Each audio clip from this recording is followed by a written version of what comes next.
Bonjour à tous, on se retrouve pour une nouvelle position. Ici, c'est une position classique, c'est-à-dire une partie qui s'est jouée il y a quand même longtemps, hein, presque 2 siècles, hein, au milieu du 19e siècle. Le joueur avec les blancs, c'est Andersen, hein, c'était un fort joueur de l'époque qui va faire une combinaison évidemment. Destruction de la défense avec une menace avec des attaques à la découverte qui vont donner mat. C'est pas un mat forcé, hein, les noirs auraient pu l'éviter. Cette époque, c'était ce qu'on appelle l'époque romantique. Hein, dès qu'il y avait un joueur qui sacrifiait du matériel, l'adversaire était presque quasiment obligé de l'accepter, le matériel. Bon, évidemment, on le fait plus maintenant, mais en tout cas, ça faisait des belles parties. Alors, les noirs ont une menace quand même, hein, de leur côté, avec la menace de mat. Donc, les blancs ont intérêt, parce qu'ils peuvent pas prendre la dame, hein, le pion étant cloué, faire des échecs. Et ça tombe bien, il y en a qu'un dans la position, donc forcément, vous avez trouvé le bon premier coup. Après, il faut trouver la suite, évidemment, hein, parce qu'il n'y a qu'un échec dans la position. Et par la suite, en fait, il n'y aura qu'un seul échec aussi. Au troisième coup, il y en aura plusieurs, évidemment. Il faudra trouver le bon qui permettra de mater rapidement. Je pense que vous avez trouvé le seul échec de la position, qui est évidemment la tour qui prend le cavalier, qui fait échec. Et quand le cavalier va prendre la tour, il faudra refaire échec. Et là aussi, il n'y en a qu'un seul d'échec.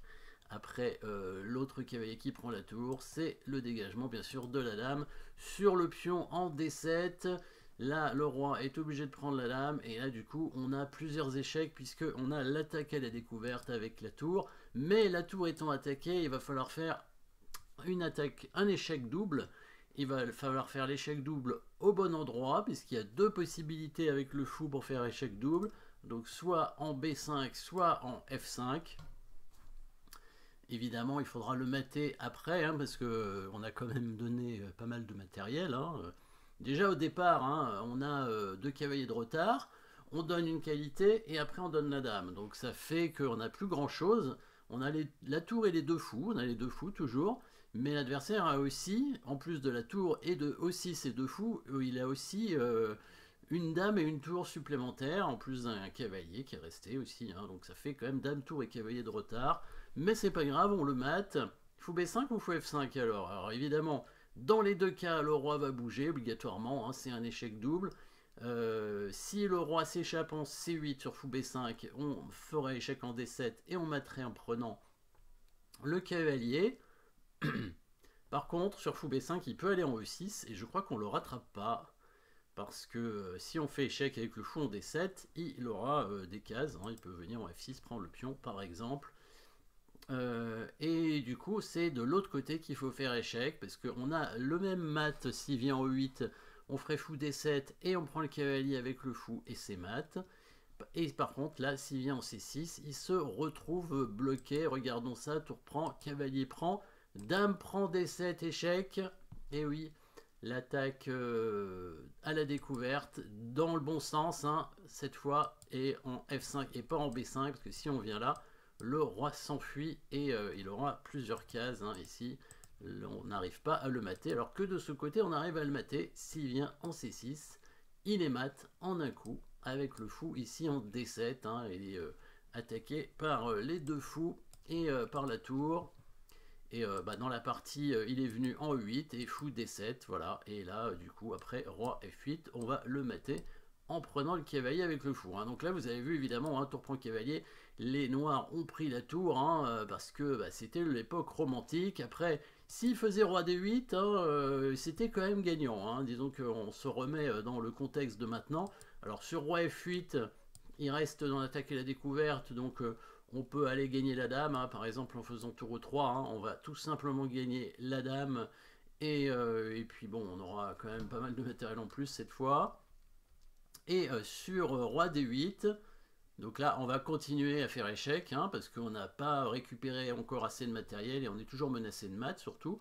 Donc on fait bien tour prend D7 échec, hein, parce que sur roi prend D7 on aura... il y a peut-être mat avec fou F5, oui, c'est pratiquement sûr, mais sinon on peut aussi gagner la dame avec fou E2. Hein. On peut faire fou E2 qui gagne la dame, et sinon on peut le mater, hein, si on veut arrêter la partie rapidement. Voilà, fou D7.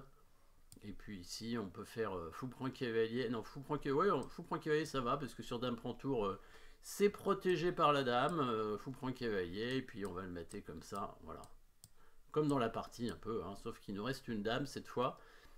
Et après, donc roi D8, tour prend D7. S'il fait donc roi C8, et bien là aussi, on pourrait continuer à faire échec, hein, un petit peu dans le même style que la partie, hein, en faisant tour D8 échec, parce que s'il prend du cavalier, on aura le même mat, je pense, plus ou moins, que dans la partie, hein, avec l'attraction ici, dame D7, pour faire l'attaque à la découverte avec le fou, hein, un peu le même mat que la partie. S'il vient en C6, il est mat avec fou D7. Et pareil, s'il vient en 8 d'ailleurs, hein, il est mat aussi avec fou D7. Hein, attaque double, échec double, évidemment on est obligé de bouger le roi. Voilà, et s'il prend avec le roi, on va simplement gagner la dame, hein, tout bêtement, avec fou E2. Et on prend la dame, et on aura suffisamment de matériel en plus. Hein. Jolie petite combinaison, évidemment, sous un style romantique de l'époque. Merci d'avoir suivi cette position. N'oubliez pas de vous abonner. À très bientôt.